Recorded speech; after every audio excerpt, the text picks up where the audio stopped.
아브라함은 대를 이을 상속자가 없었습니다. 창세기 12장에 보면 하나님은 아브라함에게 약속했습니다. 뭐라고 약속했냐면 너를 큰 민족 되게 하겠다라고 약속을 했는데 실상은 자녀 한 명도 없는 겁니다. 이런 아브라함에게 하나님이 나타나서 약속을 하는 겁니다. 너의 몸에 태어날 아들이 너의 상속자가 될 것이다. 이 약속을 하시면서 어떻게 합니까? 아브라함에게 밖으로 나오라고. 그 당시 밤하늘에 수많은 별들이 펼쳐져 있었던 거죠. 그 별들을 보여주면서 하나님이 약속하시는 거죠. 너의 자손이 이렇게 많아질 것이다. 얼마나 아름답고 낭만적인 장면입니까? 밤하늘에 쏟아질 것 같은 수많은 별들을 보고 아브라함과 하나님이 나눈 이 약속. 하지만 이게 무슨 의미가 있습니까? 차라리 아브라함을 안심시켜주려면 이렇게 말을 해야 됩니다. 그래 아브라함아, 너가 몇 년만 지나면 아들을 낳을 것이다.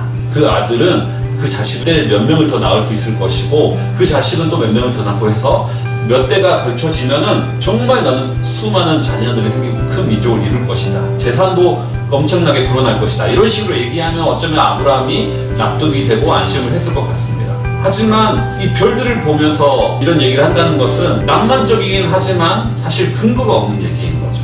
남자가 여자친구를 데리고 강남의 고층 빌딩을 보여주면서 내가 너에게 언제가 이 고층 빌딩 하나를 갖게 해주겠다 이렇게 말하는 것과 무슨 차이가 있나요? 근거가 전혀 없는 내용입니다. 아무리 듣기 달콤하더라도 이런 낭만적인 말을 하는 사람이 있다면 조심해야 됩니다. 이 사람이 만약에 내 결혼 상대자다, 다시 한번 생각해봐야 됩니다. 이런 사람이 우리 같이 사업을 하자고 동업을 제시한다면 진짜 피해야 되죠. 구체적인 플랜을 보지 않고서는 이런 사람은 조심해야 됩니다. 사업하다가 말아먹을 수가 있습니다. 아니 하늘의 별들을 보여주면서 그래 너 자손이 이렇게 많을 것이다. 무슨 아브라함이 꿈 많은 15세의 낭만적인 소년도 아니고 산전수전 다 겪은 나이 80 다 되어가는 노인네인데 아브라함이 그 낭만에 빠져가지고 그 말씀을 믿을 것 같습니까?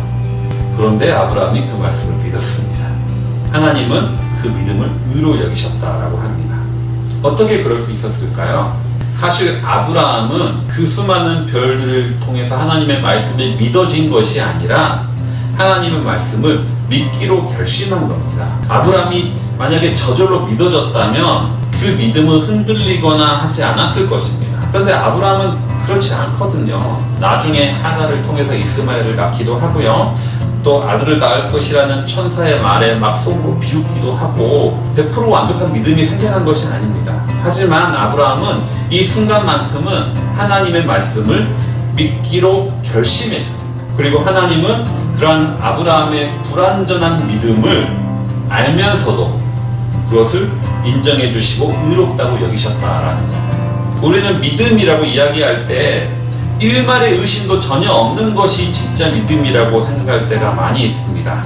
그러다 보니까 그런 마음을 가지면 가질수록 내 안에서 생겨나는 의심과 질문들을 애써 무시하려고 합니다. 믿음이 부족해 보이는 다른 사람들의 태도를 정죄하기도 합니다. 하지만 하나님은 우리에게 기대하시는 믿음은 의심과 질문이 일말도 없는 그런 믿음을 우리에게 원하시는 것이 아니라 믿기로 하는 우리의 결단과 의지를 원하시는 겁니다.